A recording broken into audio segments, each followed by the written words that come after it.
Welcome to rSlash Maliciouscompliance, where a stupid manager gets himself fired. Our next Reddit post is from Competition Extreme. I own a managed service provider firm which provides cloud computing services to clients. Business is good enough to pay my employees a respectable wage while offering them a good work-life balance. I haven't had to lay off a single employee yet. I hired a senior IT technician as a middle manager. Let's call him Harry. Harry seems to have gone off the rails about AI. He started micromanaging our coworkers to an unacceptable extent, and he's kept on pestering me to investigate how I could use ChatGPT and other AI technologies to reduce employee costs. Frankly, this rubbed me the wrong way. Harry doesn't have a stake in any of his coworkers losing their jobs, and his constant micromanaging has become an issue. Also, I looked at ChatGPT, and there's simply no way that it could replace any of my technical employees. ChatGPT has no agency, nor can it deal with clients, nor can it see a computer screen to actually troubleshoot things. However, ChatGPT could easily replace a middle manager, assuming that someone else takes on a little bit of additional daily responsibility. You see, ChatGPT has a code interpreter mode, which can do calculations and process spreadsheets. This can decimate the workload of a middle manager, at least in our firm, allowing their responsibilities to be absorbed by another senior employee, me in this case. I kept this in mind, and I've been shadowing Harry's job for the past few months. A good employee retired last week. I approached Harry, and I told him that I took his suggestions to heart, and I've decided to automate his role with AI. I told him that he could accept his redundancy package or be retrained in something else. He chose to be retrained. Unfortunately for Harry, he'll lose the comfy privilege that being a middle manager entails. Fortunately for our coworkers, they'll have an impartial AI making decisions. Fortunately for me, I won't have to pay for a redundant role.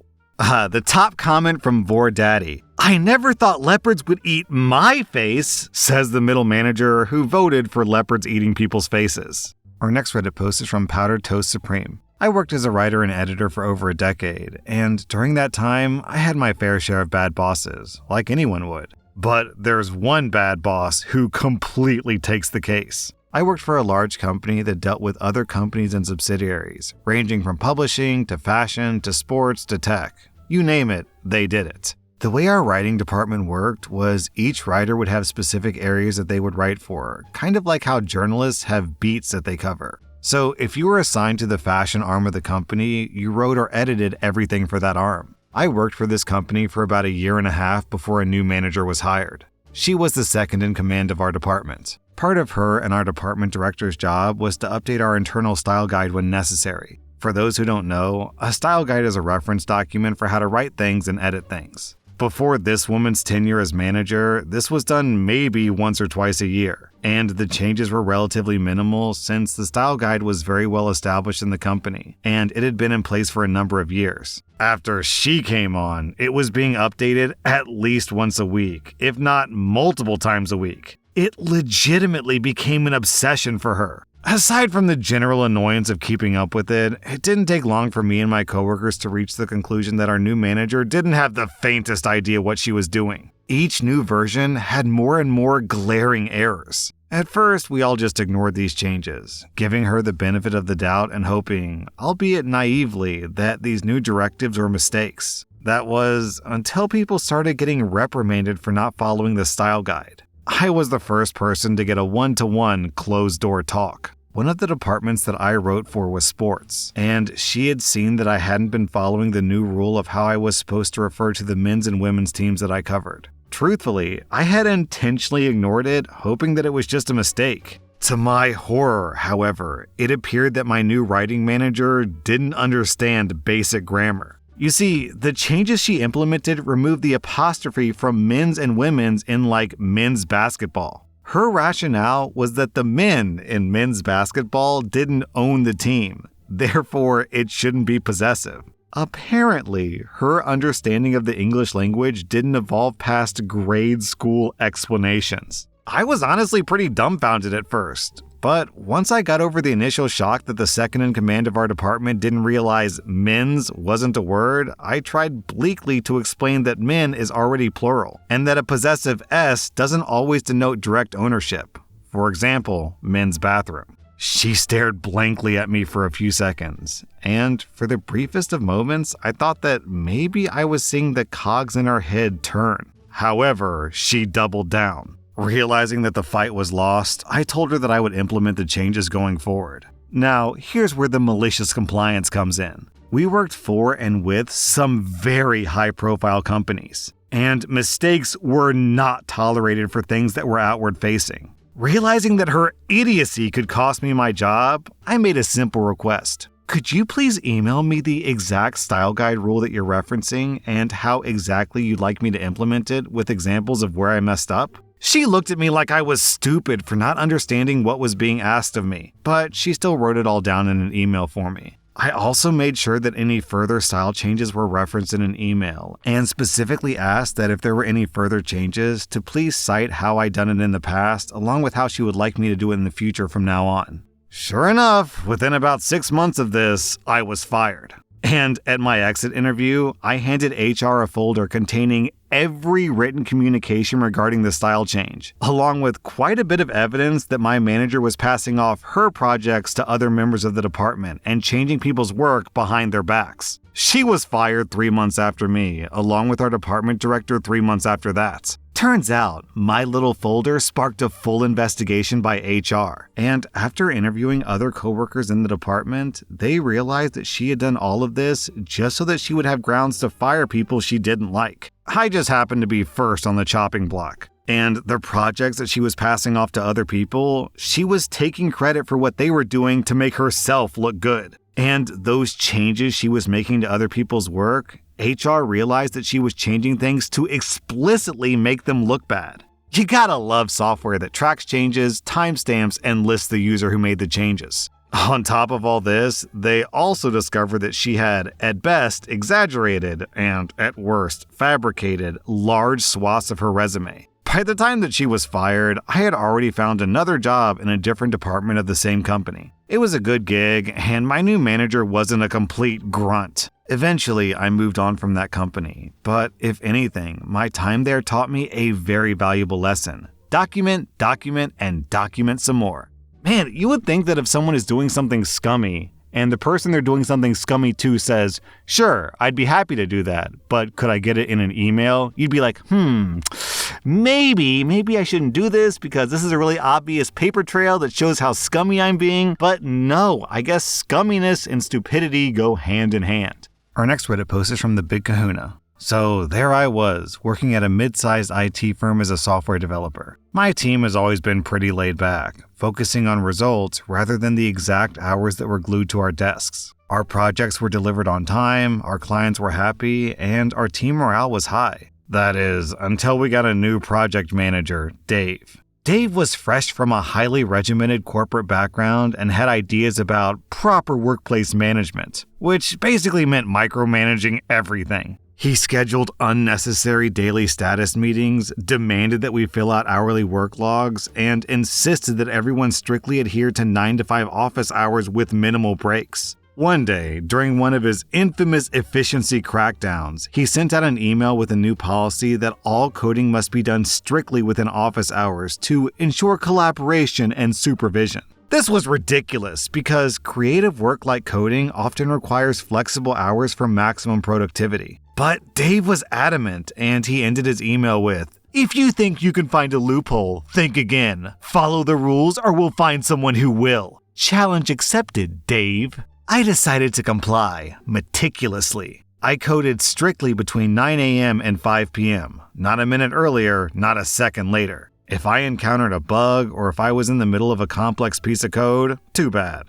5 p.m. means the end, no matter what. My teammates, fed up with being treated like school children, followed my lead. The results were predictable. Projects that usually took a couple of weeks started dragging on.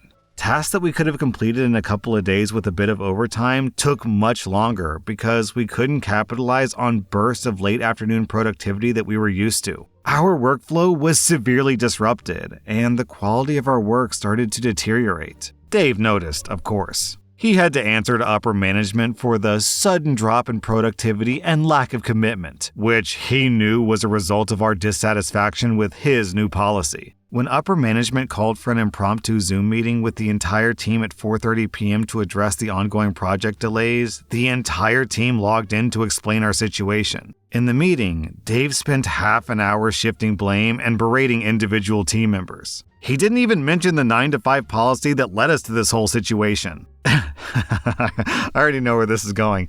As the clock ticked towards 5 p.m., the tension in the virtual room was palpable, and our team hatched a plan over text. Right on cue, as the clock struck 5 p.m., one of the employees spoke up. In compliance with Dave's 9-to-5 rule, we must now log off. Without missing a beat, every single team member clicked leave meeting, leaving a stunned Dave to face the executives alone. This abrupt mass exit highlighted the impracticality of Dave's rigid policy, making it clear to the executives that change was necessary. This incident, quickly dubbed the 5 o'clock Zoom exodus, led to another meeting, where Dave was publicly admonished and instructed to abolish his strict rules in favor of more flexibility. And as for me and my team, we made sure to celebrate our little victory with a well-deserved happy hour. After 5 p.m., of course. This reminds me of those old-fashioned public executions where you have one guy stand against a wall and then you have 10 soldiers with a gun and they all start firing at the guy at the exact same time. It was just synchronized slaughter. Our next Reddit post is from Path of Uncertainty. Many years ago, I worked in a locally run store that sold a bit of everything. I was the low-paid teenager who carried heavy things to people's vehicles. While working one day, I got called over the radio that a customer needed 12 bags of concrete weighing 80 pounds each. I was expecting to see a pickup truck or something similar backed up to the loading area. Instead, I saw a small Honda Civic waiting for me. Thinking this was a mistake, I asked the driver to relocate momentarily because I had someone coming to pick up multiple bags of concrete. Imagine my surprise when they told me they were the customer I was waiting for. I asked the customer how much they wanted to take on each trip because I thought that nearly 1,000 pounds of concrete might be too much for such a small vehicle to handle safely. The customer became aggravated and insisted they take everything at once. I quickly ran this past the store owner to make sure that I wouldn't be liable for any damages. I ran back, apologized to the customer, and began loading the bags. As I loaded everything up, the customer made several quips about how the customer is always right, and that I was too young and naive to understand that vehicles are engineered with a margin of safety. It quickly became apparent to me that there was no give left in the suspension, but at this point, I just stopped questioning things. I couldn't fit all the bags in the trunk, so the customer cleared their back seat and I loaded that up as well. When I left the loading area, I could clearly hear things rubbing together in the car that aren't supposed to rub together. As the car went to exit the parking lot, it passed over the elevation change between the lot and the road. There was a loud pop of something breaking, followed by scraping. I could see the driver was irate in the car. After a moment, they got out, looked around, and then under their car. The guy sheepishly asked for my cell phone because his had died and he needed to make a few phone calls. A short time later, a tow truck came to remove the car, and the guy waited in our lot for nearly an hour until his wife could come pick him up. Hey, gotta give the guy credit. At least he didn't yell at you for it, OP. I kind of assumed that's where the story was going. Down in the comments, we have a similar story from 65 Kajak. I used to work for Home Depot. I drove a tractor trailer as a contractor and I delivered materials. Brick, block, shingles, lumber, all that stuff. They also had another contractor who drove a small box truck who delivered the fragile or smaller stuff for them. They wanted me to deliver some custom-made complete door assemblies to a house about 2 hours away. The doors were already hung on fancy wooden frames with fancy groove trim. I refused. I told them it needed to go in the box truck. My flatbed was meant for heavy loads, and the ride would be way too rough and probably damage or destroy the doors. They insisted. I refused. Then they called up my bosses and talked to them. I explained the situation to my bosses, and the bosses asked me, "Is there anything that could change your mind?" I told them that a signed waiver would do it, so that's what they gave me. Well, I transported the doors, and exactly what I said would happen, happened. I didn't face any consequences after that, so everything seemed good. About a year later, my employer tried to screw me out of some pay, so I put in my 30-day notice. Once they got the notice, I guess they realized that I was serious, so they tried to fix things to get me to stay, but I was done. Well, right before my last day, I got a notice from the owner saying that I owed them $20,000 for those doors that I destroyed a year ago. I just laughed and told them, hey, remember that waiver that you signed and sent me a copy of? They said they didn't know anything about a waiver and that we don't have a waiver. You still owe us that money. I said, I'll call you right back. Well, I went ahead and found the waiver and faxed it to them. When my old boss answered the phone, I told him to check the fax machine. He came back and said, what is this? I said, this is the waiver that proves that I'm not liable for those damaged doors. Never heard another word after that, lol. That was r/maliciouscompliance, and if you like this content, check out my podcast where I publish the exact same episodes. Also, hit that subscribe button because I put out new Reddit videos every single day.